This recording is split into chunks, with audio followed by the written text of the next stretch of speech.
I wanted to take a few minutes while I'm on a stop here to talk about some driving tips. Driving is a very serious endeavor. It's probably one of the most dangerous things that nearly all of us participate in daily, if not very, very often. And we can only do so much about...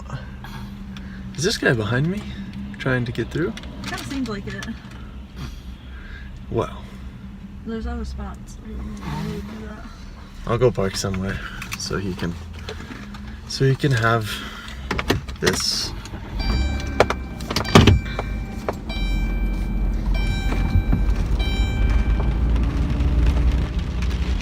It looks like he was.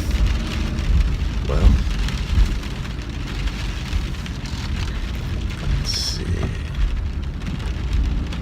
Hey.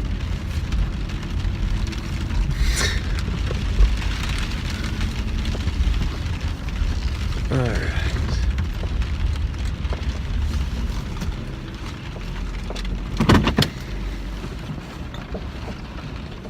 Okay, so driving is very serious, and we can only control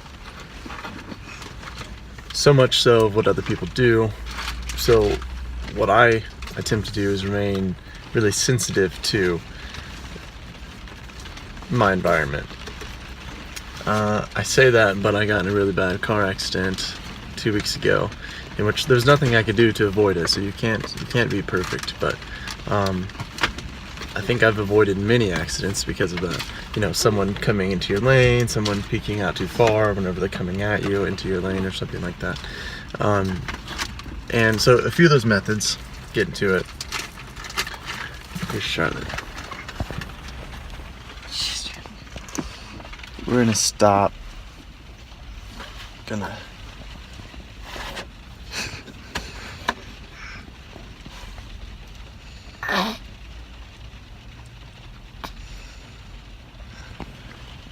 Okay, a few of those methods.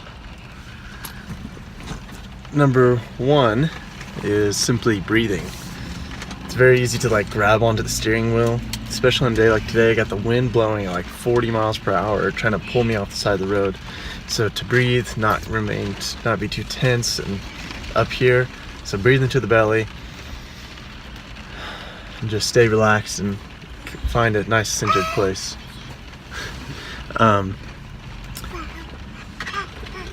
This is not a time to be doing any Wim Hof breathing, hyperventilating, or anything like that, or anything that's going to be affecting your consciousness in the sense of some extreme, but just a nice settling breath. Just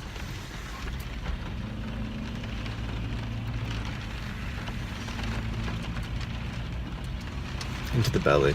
If you want to, just ensure that the abdomen extends, maybe on inhalation, and comes up, diaphragm pushes up, expels the air for you on exhalation. Another thing I like to do is hold the steering wheel with just my main fingers here, the thumb and the index finger, as those fingers are the ones that do all of our controlling of turning doorknob, key, grabbing things type of deal. So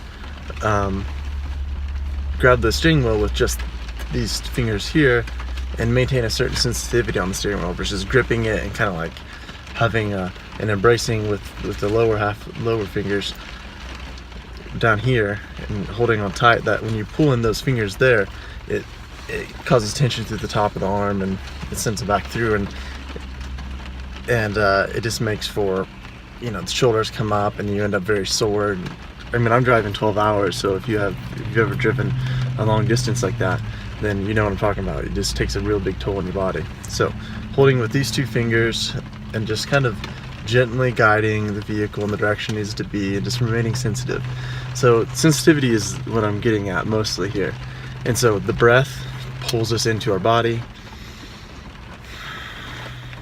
and actually really ties us into the seat too. If we breathe into our center, we're breathing into that pressure that's coming up off the seat.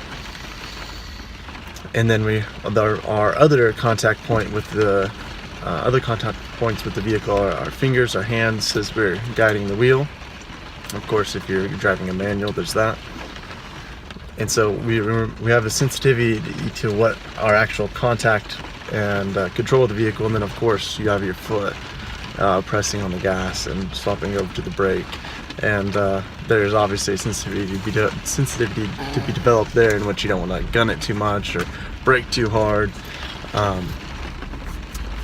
But what I do is, through these awareness skills, I extend my sense of self to the body of the vehicle, to each tire. I really feel the way each tire is kind of shifting. If there's hydroplaning, if it's on snow, if you're driving into the snow going home today, you know, if the rear end's sliding out or something like that.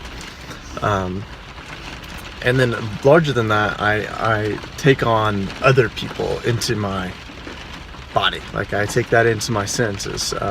I feel I rotate through the mirrors, you know, not at any certain pace, but I do ensure that I'm checking mirrors and being sensitive to windshield wipers, and that I have and blind spots and stuff that I can see my surroundings. So I open up my peripheral. It's another skill here to exercise. So ensure that your peripheral is open, that you can see over here, and you can see if somebody's, you know, so you don't make that misjudgment of checking the mirror and someone is actually really close to you and then you rear into them. Opening up the peripheral, up and down, sides, and then the diagonals too. And just relax again into the seat, breathe, be controlling the steering wheel lightly, not gripping it tightly. And you're gonna be in a lot more sensitive spot.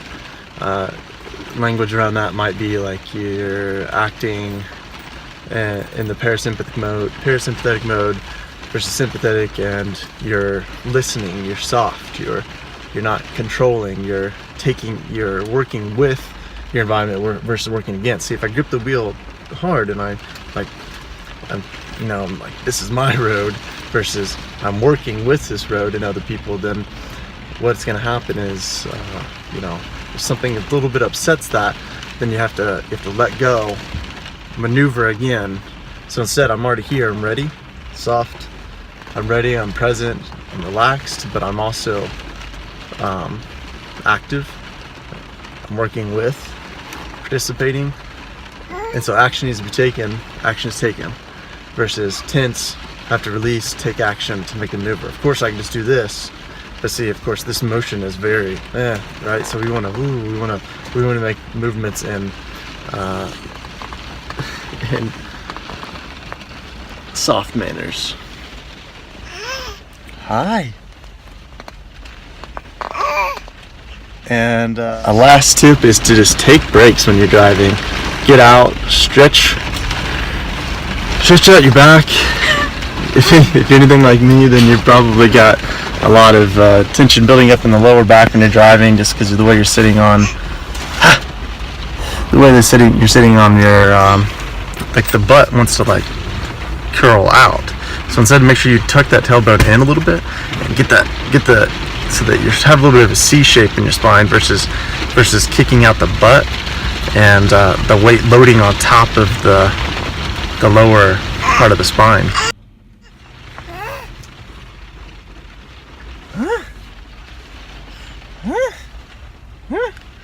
Hey baby. So important to take breaks for the kids so that they get that time to stretch out their body and do a little movement, because it's just not even fair. They don't get to consent to riding in car seats or booster seats or whatever. It's important as the adults in the situation to be sensitive to what the kids' needs are and ensure that their movement needs there, and of course food and water and stuff like that are being met. Charlotte agrees. Alright, there's my tips for how to have a little road trip or feel good when you're driving. I'm sure there's plenty more. Oh, one more. Okay, so that one more is I have these my mala beads here, and I normally keep them around my wrist or around the neck as a necklace, and I keep them in one hand. Of course, you probably should keep two hands on the wheel, but if you're like me, oftentimes you have one hand on the wheel, and I will just run through these beads in my hand just to keep my attention here versus somewhere else. Like, you know, it's driving, I feel like this half the stress comes from the lack of, like, you're doing something so mundane nearly, but it requires a certain attentiveness, and it's really easy for the mind just to go and waste a lot of energy on theory and, you know, whatever else, whatever the next day's task or whatever. So instead, I bring myself to the present by having a little something to play with, which is I just take to the beat, go through the beads, and just, you know, I might do my breath with that, and yeah, that's just a good tool, something like that, or something just to keep in your hand, you know, something to remind you that you're here. When this is in my hand, of course, I can just be on the wheel still, and it's not going to really affect you. I think if I'm over here and I'm just feeling the beads, just going through them, all I have to do is place my hand back on the wheel, and I feel as if it's too dangerous, especially when you consider like texting and driving and trying to handle the dial of the radio and looking at this dial, doing the GPS thing. This is pretty minimal. Okay. Bye-bye, Charlotte. Bye-bye. Bye, Alexis.